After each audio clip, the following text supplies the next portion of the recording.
সোডার যে ব্যবহারটি কম বেশি সবাই জানেন সেটি হলো বেকিংয়ের ক্ষেত্রে কেক, পাউরুটি, বিস্কুট ইত্যাদি খাবার তৈরির জন্য বেকিং সোডা অত্যন্ত গুরুত্বপূর্ণ একটি উপাদান, কারণ এটি খাবার ফোলাতে সহায়তা করে।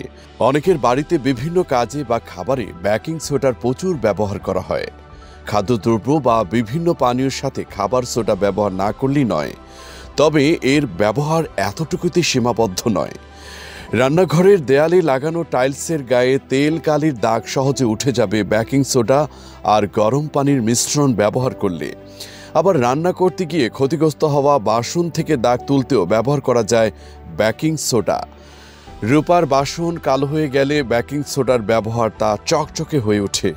মাছ, মাংস রান্না করার পর রান্নাঘর থেকে যদি দুর্গন্ধ বের হয়, তাহলে পানির সঙ্গে বেকিং সোডা মিশিয়ে মিশ্রণ তৈরি করতে হবে।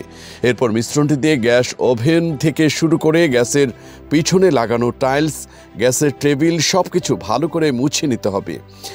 বেকিং সোডার নিজস্ব কোনো গন্ধ না থাকলেও রান্নাঘরের দুর্গন্ধ দূর করবেই।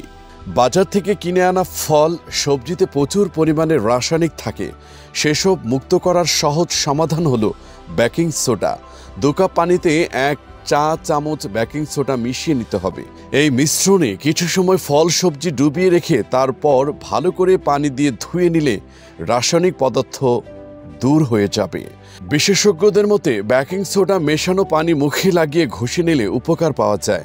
সপ্তাহে 2 দিন এটা করলেই ত্বকের নিষ্প্রাণ কোষ পরিষ্কার হবে। সারাদিন শ্রমের পর হালকা গরম পানিতে বেকিং সোডা মিশিয়ে পা ডুবিয়ে রাখতে হবে। বাড়ি ফিরে মিনিট 5 এমনটা করতে পারলে পায়ের ক্র্যাবিংয়ের কাজ হয়ে যাবে। বিশেষজ্ঞদের মতে ক্ষতিকর দ্রব্য গ্রহণের কারণে দাঁতের রং পরিবর্তন হয়ে যায়। দাঁতের উজ্জ্বল সাদা রং ফেরাতে ব্রাশ করার সময় টুথপেস্টের সাথে বেকিং সোডা মিশিয়ে ব্রাশ করলে উপকার পাওয়া যায়। ইতালির এক চিকিৎসক ও গবেষক দাবি করেন বেকিং সোডার প্রয়োগ ক্যান্সারের চিকিৎসাও নিরাময় সম্ভব। মিলেছে সাফল্য। তার দাবি, ক্যান্সার এক ধরনের ফুসকুড়ি যা বেকিং সোডার সাহায্যে সহজেই নিরাময় করা সম্ভব। শুধু ক্যান্সারের নিরাময়ের ক্ষেত্রেই নয়, শরীর থেকে দূষিত বর্জ্য বাইরে বের করে শরীরকে ঝরঝরে রাখতে সাহায্য করে। দিনে অন্তত 2 বার 1 চামচ বেকিং সোডা 1 গ্লাস পানিতে মিশিয়ে খেতে পারলে, বিশেষ করে সকালে এবং রাতে ঘুমাতে যাবার আগে, তাহলে সারাদিন শরীর থাকে ঝরঝরে। পেশিতে টান পড়া, ক্লান্তি ভাব বা ত্বকের নিষ্প্রাণ কোষ থেকে রেহাই পেতে গোসলের সময় পানিতে 1 কাপ বেকিং সোডা মিশিয়ে নিতে হবে। বিশেষজ্ঞরা বলেন, ওই পানিতে গোসল করলে ত্বক হবে নরম, মসৃণ ও উজ্জ্বল। এছাড়াও ভাইরাসের কারণে ত্বকের প্রদাহ বা জ্বালা অনুভব হলে সামান্য বেকিং সোডা নিয়ে সরাসরি আক্রান্ত স্থানে লাগিয়ে হালকা মালিশ করে নিলে উপকার পাওয়া যায়। যতদিন ভালো না হয় ততদিন ঠিক এভাবে বেকিং সোডা কাজে লাগাতে যেতে পারে। বিশেষজ্ঞরা বলেন, বেকিং সোডা আর ম্যাগনেসিয়াম ক্লোরাইড একসঙ্গে মিশিয়ে নিলে তা একাধিক স্বাস্থ্য সমস্যা সমাধানে সহায়ক হতে পারে।